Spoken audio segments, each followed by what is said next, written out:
तो मैं बात करूंगा प्रश्नावली 1.3 की। पहला सवाल, सिद्ध कीजिए कि √5 एक अपरिमेय संख्या है। ये हमें सिद्ध करना है। ठीक, यदि हमने पहला सवाल देख लिया तो सारे सवालों में स्टेप सेम वही रहेंगे, बस हमें ये सवाल देखना है। ठीक है, यहां पे अगर कुछ हो सकता है तो सिर्फ संख्या चेंज होगी, तरीका सिर्फ वो ही रहेगा, कुछ नहीं बदलेगा। अगर यहाँ पे √3 आ जाए या 2 आ जाए या 7 आ जाए तो तरीका सिर्फ यही रहेगा, बदलेगा नहीं। ठीक है, तो √5 एक अपरिमेय संख्या है, ये हमें सिद्ध करना है। अगर यहाँ पे अपरिमेय होता है तो हम इसका उल्टा मानते हैं, मतलब विपरीत मानते हैं। तो मानते हैं हम ऐसे, माना √5 एक, यहां क्या है, अपरिमेय, हमें परिमेय मानना है। माना √5 एक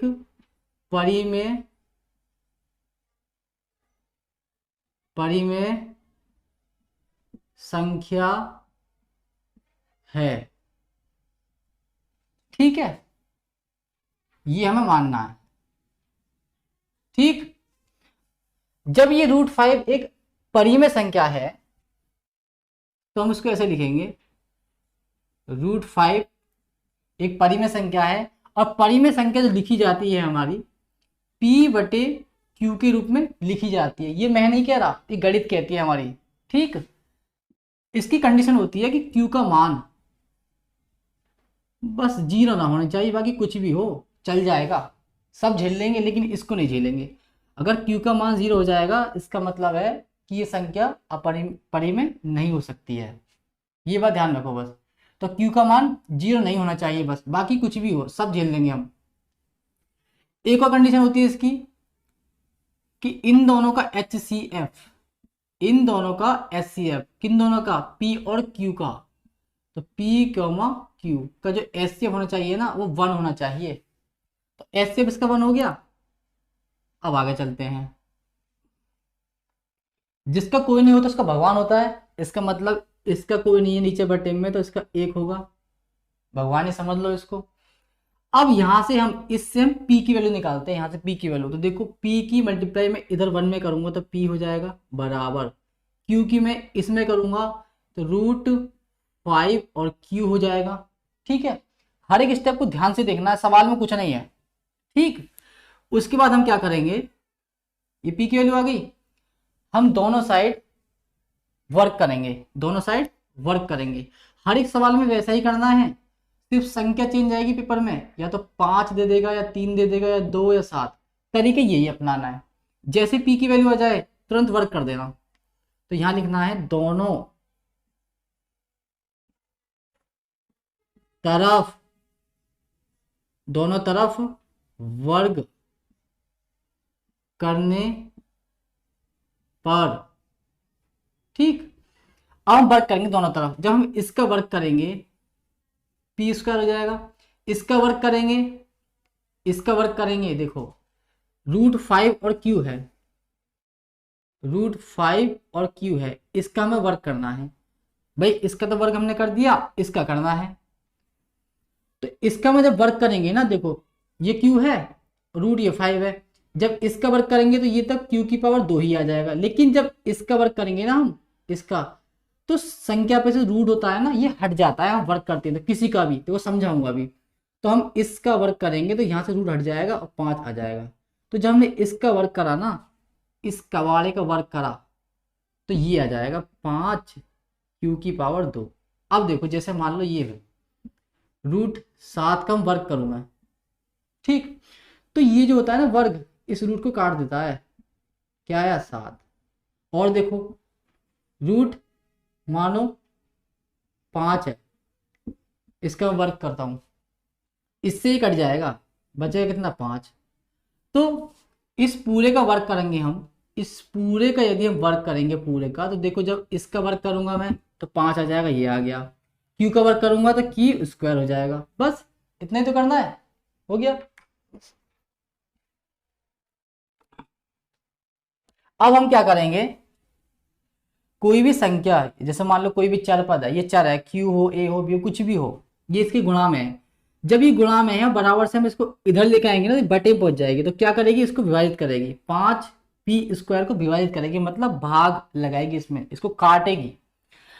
यदि यहाँ पे मान लो p होता, सॉरी यदि यहाँ पे 5 होता और इसका क्या है, वर्ग है, बराबर क्या है 5, ठीक, और क्या है q², ठीक है। समझना सिर्फ रटना नहीं है कुछ भी। अगर मैं इसका वर्ग कर देता, इसका वर्ग, तो 25 हो जाएगा। क्या ये गुणा में इधर आएगी, इसको काटेगी, इसका मतलब विभाजित कर रही है इसको, 5 से इसको काटेगी, 5 बार कट गया।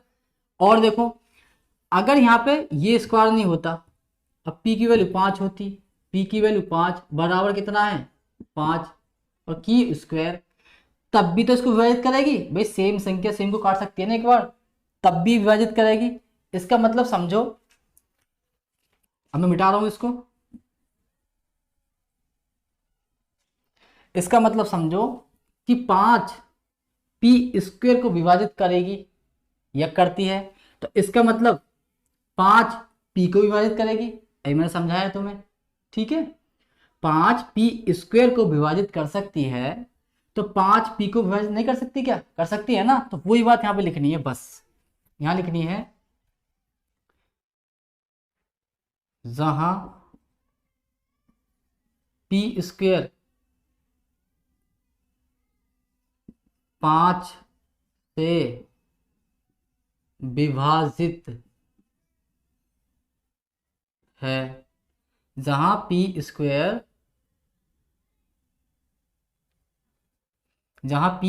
5 से विभाजित है, तो p भी 5 से विभाजित होगा। अब हम पुनः करेंगे, ठीक है। पुनः में हम क्या करेंगे, हम लेंगे p बराबर ही लेना है, q बराबर नहीं लेना है, बात सुन लेना ध्यान से, यहां पर पुनः में p बराबर ही लेना है। p बराबर क्या लेना है, जितनी संख्या रूट में होती है ना ये, इतनी ही हम यहां लेते हैं, 5 ले लिया। अब 5 के बाद हमें एक चर भी लेना होता है, इसी के साइड में चर, तो यहाँ p और q तो है पहले से तैनात, p और q के अलावा तुम कुछ भी ले लो, m ले लो, r ले लो, o ले लो, कुछ भी ले लो XYZ, लेकिन p और q मत ले लेना। अगर तुमने p और q ले लिया ना यहाँ पे, इनमें से कुछ भी ले लिया तो समझ लो तुम्हारी खैर नहीं है, फिर तुम गलत हो जाओगे। तो p बराबर हमें लेना है यहाँ पे 5, या तो m ले लो या r ले लो, कुछ भी ले लो, तो हम r ले लेते हैं। हर सवाल में ऐसे ही करना है, पुनः करके p बराबर 5r ले लो या 5m ले लो या 5n ले लो, ठीक है, कुछ भी ले लो, लेकिन p बराबर ही लेना है। और 5 कहां से आया, वो यहां से लेते हैं, जितना यहाँ पे होता है ना, अगर मान लो 3 होता है यहाँ तो 3r लेते, अगर यहाँ पे 7 होता तो 7r लेते p बराबर ही, ये बात ध्यान रखो, हर सवाल में वैसे ही करना है जैसे यहाँ होने वाला है। इतना काम करने के बाद दोनों तरफ वर्क करेंगे, तो यहाँ लिखो दोनों तरफ वर्ग करने पर, स्टेप याद रखने, सवाल में कुछ नहीं है, बहुत सिंपल सवाल कर दूंगा ऐसा मैं। इसका वर्ग करूंगा मैं तो क्या हो जाएगा, p² बराबर इसका पूरे का वर्ग करूंगा, पूरे का 5r का मैं वर्ग करूंगा, तो इस 5 का वर्ग कितना हो जाएगा 25, और r का कितना हो जाएगा r², यही तो होगा, ठीक है। तो इसको लिखो यहाँ पे, इसका वर्ग करा मैंने, मैं डायरेक्ट कर रहा हूं, ठीक है, इसका वर्ग कर दिया 25 हो गया, इसका वर्ग करा r² हो गया, ठीक है। अच्छा, अब इतना काम करने के बाद ये कितना है p², ठीक, ध्यान से देखना p², तो देखो p² कहाँ है, ये रहा, ठीक है, इसकी वैल्यू कितनी है ये वाली, तो समीकरण नंबर 1 मान लो, ठीक है। तो क्या करना है, p², ये रहा p², इसका मान कितना है 5q² 2, इस पी स्क्वायर का मान जो इतना है ना, इसको उठा के यहां रख दो बस, और यहां पे नीचे लिख दो, क्या लिख दो, पी स्क्वायर का मान, मतलब समीकरण एक से, समीकरण एक से कुछ ना है, बहुत सिंपल है। समीकरण एक से हम क्या कर रहे हैं, पी स्क्वायर का मान ले रहे हैं बस खाली। तो समीकरण एक से पी स्क्वायर का मान रखने पर, लो, समीकरण एक से पी स्क्वायर का मान रखने पर, तो पी स्क्वायर का जो मान है कितना है, 5 q⁴ तो यहां रख देंगे 5 q⁴ बराबर 25r²। ठीक है। अब देखो कुछ कट रहा है, कट रहा है, 5 से ये कट जाएगा 5 बार, क्या बचेगा यहाँ पे, q⁴ बराबर 5r²। यही तो बचा। फिर वही कंडीशन आई थी, देखो ये क्या है, चर पद है, इसके गुणा में क्या है 5। जब ये 5 इसको विभाजित कर रही है, जैसे यहाँ पे कर रहा था, देखो 5 पी स्क्वायर को विभाजित कर रहा था ना, वैसे यहाँ पे 5 किसको विभाजित कर रहा है, इसको कर रहा है, क्यू स्क्वायर को कर रहा है ना, बस सेम वैसे ही लिखना है अगली वाली लाइन में, और कुछ नहीं करना है इसमें। ठीक है। तो देखो 5 मतलब 5 क्यू स्क्वायर को विभाजित कर रहा है, तो लिखो जहां क्यू स्क्वायर 5 से विभाजित है, तो क्यू स्क्वायर 5 से विभाजित है, क्यू स्क्वायर 5 से विभाजित है, तो क्यू भी 5 से विभाजित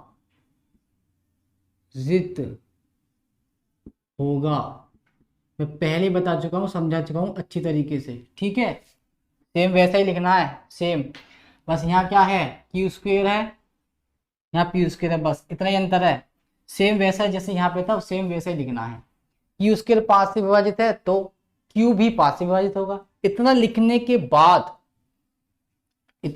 बाद हमको ये लिखना है, देखो यहां देखो, P भी 5 से विभाजित होगा, Q भी 5 से विभाजित होगा, इसका मतलब ये P और Q दोनों क्या हो रहा है, 5 से विभाजित हो रहा है। तो यहां पे लिखो P व Q दोनों 5 से विभाजित हैं, इसलिए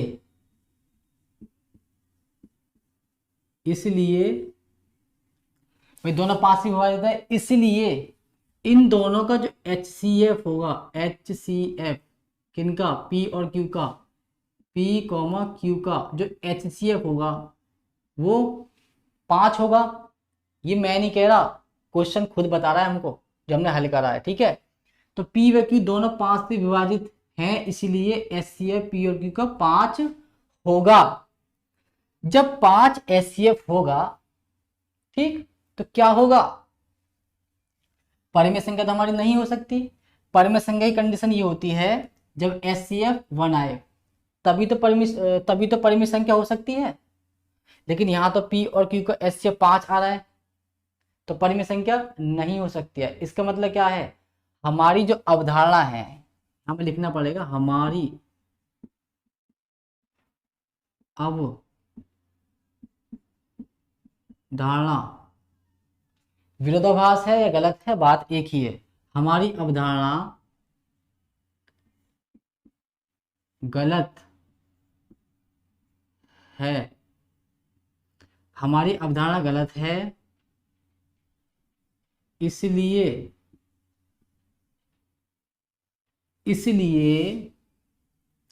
√5 एक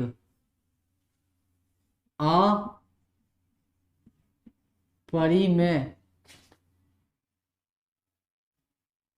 संख्या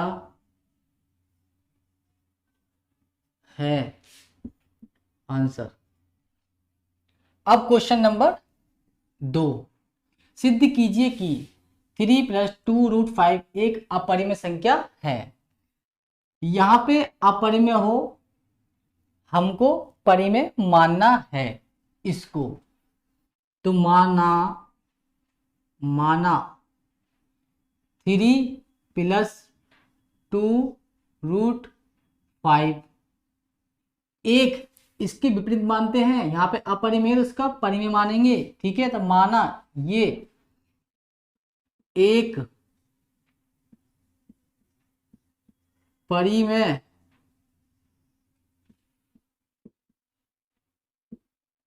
संख्या है।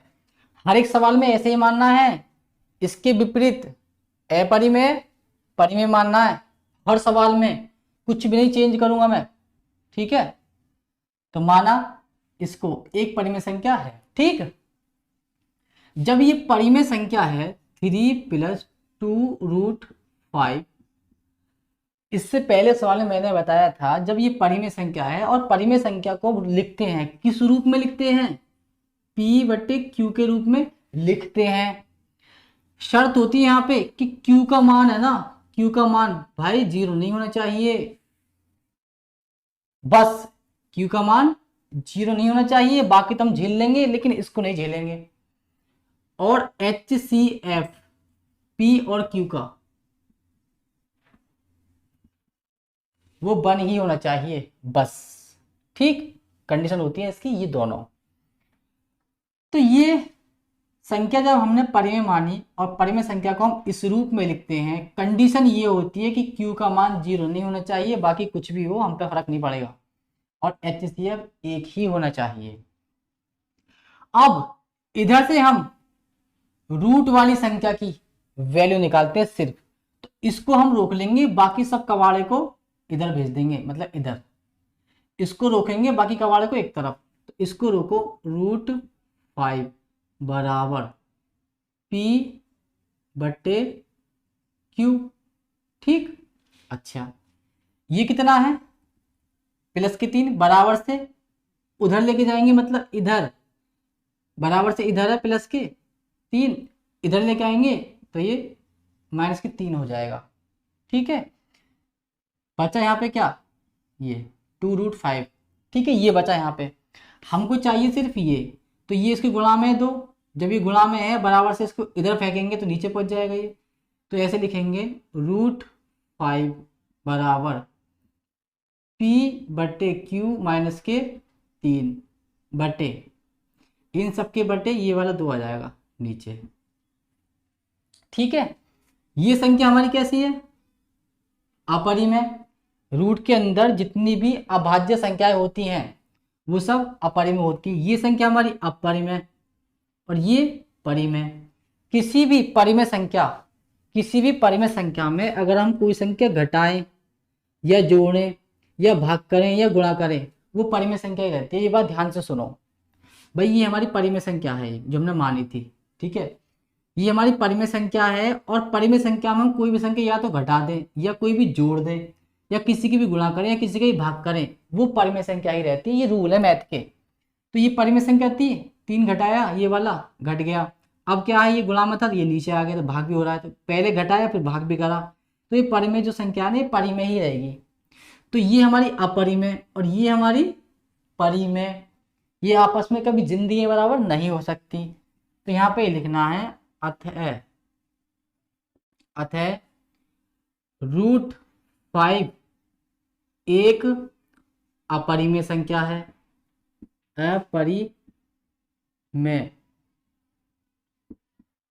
संख्या है, जबकि ये वाली जबकि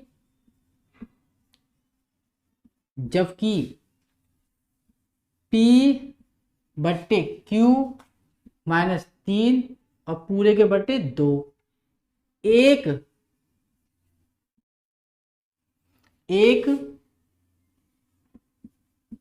परिमेय संख्या है, परिमेय संख्या है। ठीक, तो इसलिए ये कभी आपस में बराबर नहीं हो सकती, क्योंकि भाई ये वाली जो संख्या है ये हमारी अपरिमेय है और ये हमारी परिमेय है, ये कभी बराबर में नहीं हो सकती है। इसीलिए यहाँ पे दिखाना है इनको। √5 बराबर P/Q-3 पूरे के बटे 2। ये कैसी है? अपरिमेय, ये परिमेय, ये कभी बराबर में नहीं हो सकती, ये कभी जिंदगी बराबर नहीं हो सकती। तो यहाँ लिखना है अतः हमारी अवधारणा, अवधारणा का मतलब होता है जो हमने बात मानी है ना, उसी को हम अवधारणा बोलते हैं। अतः हमारी जो अवधारणा है ना, जो हमने बात मानी है वो गलत सिद्ध हो रही है, तो अतः हमारी अवधारणा गलत है। हमने कुछ समझा और निकला कुछ और, इसीलिए अतः हमारी अवधारणा गलत है, मतलब गलत सिद्ध हो गई हमारी जो अवधारणा है, जो हमने बात मानी थी। तो अतः हमारी अवधारणा गलत है, इसलिए इसीलिए 3+2√5 एक अपरिमेय संख्या है, अपरिमेय संख्या है। हो गया। सारे सवाल आगे के ऐसे ही होंगे, बिल्कुल ऐसे ही होंगे, कुछ भी चेंज नहीं करूंगा, कुछ भी। ध्यान से देखना, अगर ये सवाल जिस बच्चे ने ध्यान से देख लिया ना, सारे सवाल ऐसे ही होंगे आगे। और मुझे उम्मीद है कि कोई भी स्टेप तुम्हारा छूटेगा नहीं, अगर ये भी तुमने देख लिया अच्छे से। तो अब देखेंगे क्वेश्चन नंबर 3। इसमें 3 पार्ट दिए हुए हैं। पहले की बात करेंगे, सिद्ध कीजिए कि निम्नलिखित संख्याएं अपरिमेय है। ठीक है, अपरिमेय दिया होता है, परिमेय मान लेते हैं। क्या मानेंगे इसको? माना 1/√2 एक परिमेय संख्या है,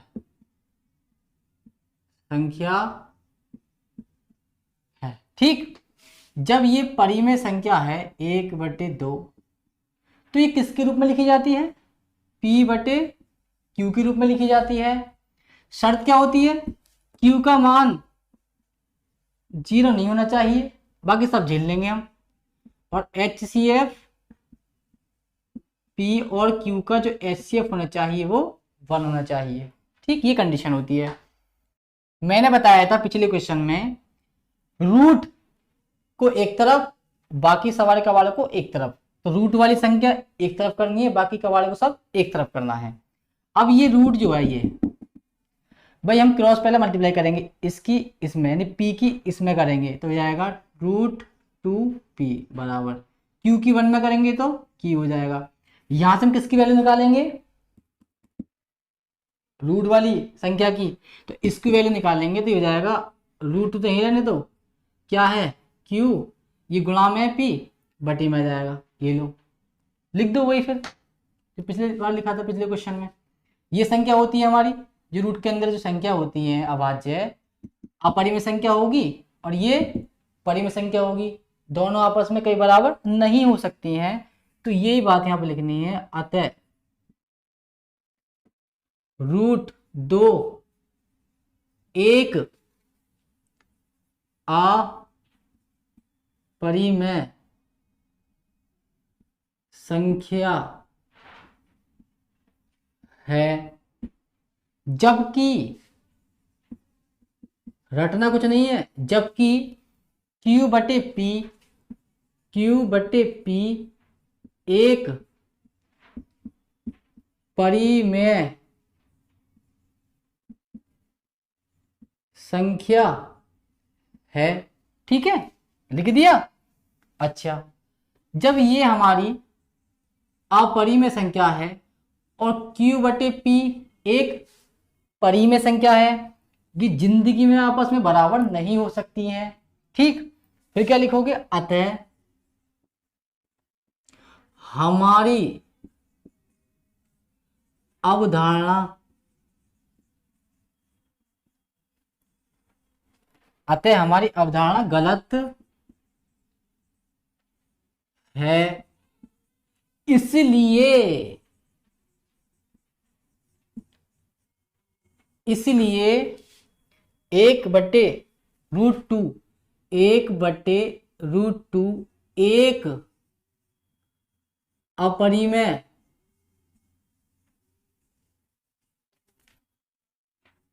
संख्या है। आंसर। अब इसको देखेंगे दूसरे को, फिर इसके विपरीत मानेंगे। तो लिखो माना 7√5 एक परिमेय संख्या है, परिमेय संख्या है। ठीक, जब ये परिमेय संख्या है 7√5 बराबर, परिमेय संख्या को हम किस रूप में लिखते हैं? P/Q के रूप में लिखते हैं। कंडीशन क्या होती है कि Q का मान 0 नहीं होना चाहिए, बाकी सब हम झेल लेंगे, बस ये Q का मान 0 नहीं होना चाहिए। ये लो HCF कितना होता है? HCF 1 होता है।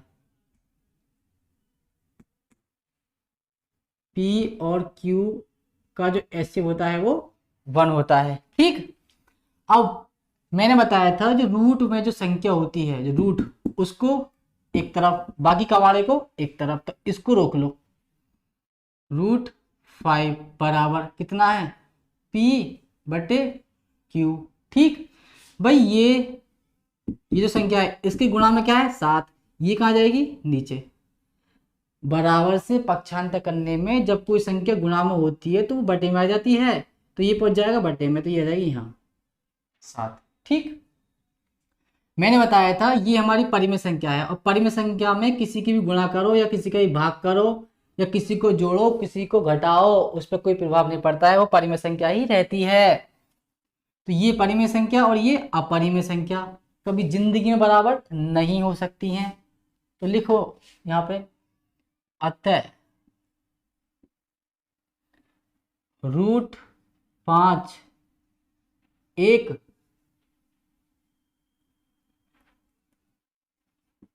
अपरिमेय संख्या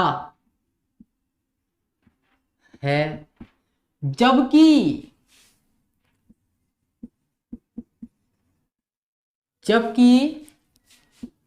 P/7Q एक परिमेय संख्या है।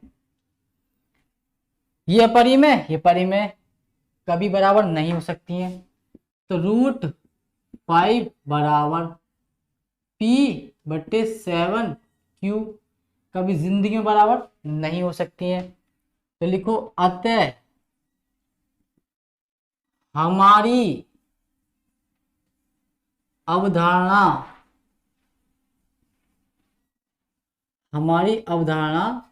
गलत है, इसलिए क्या ये 7√5 एक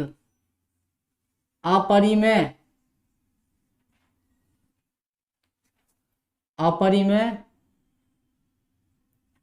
संख्या है। आंसर।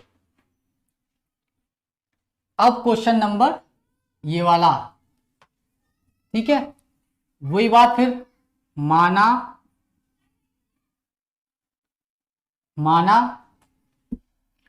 6+√2 एक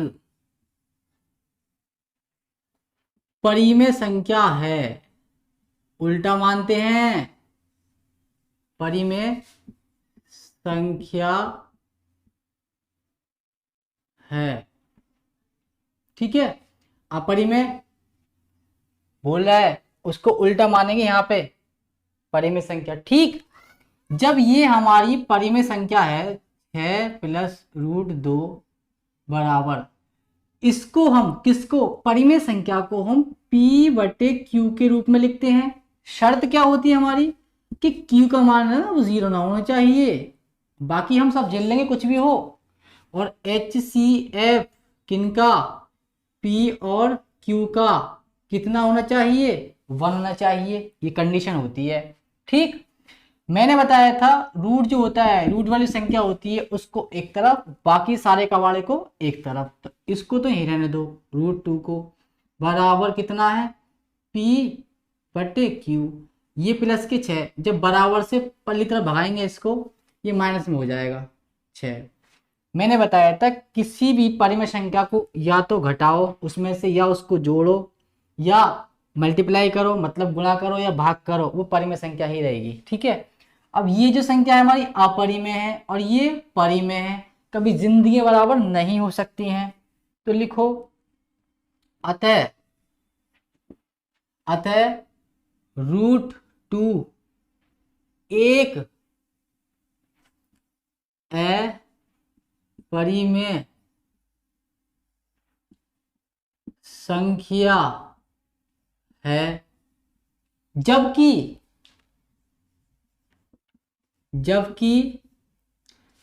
p बटे q माइनस 6 एक परिमेय संख्या है,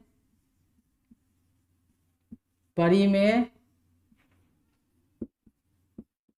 संख्या है। ठीक, तो रूट 2 बराबर p बटे q माइनस के 6, ये जिंदगी बराबर नहीं हो सकती हैं। ठीक, लिखो अतः हमारी अवधारणा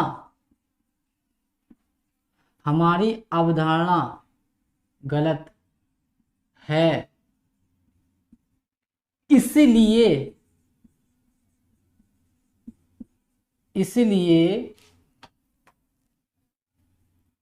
6 प्लस रूट 2 एक अपरिमेय संख्या है, अपरिमेय संख्या है आंसर।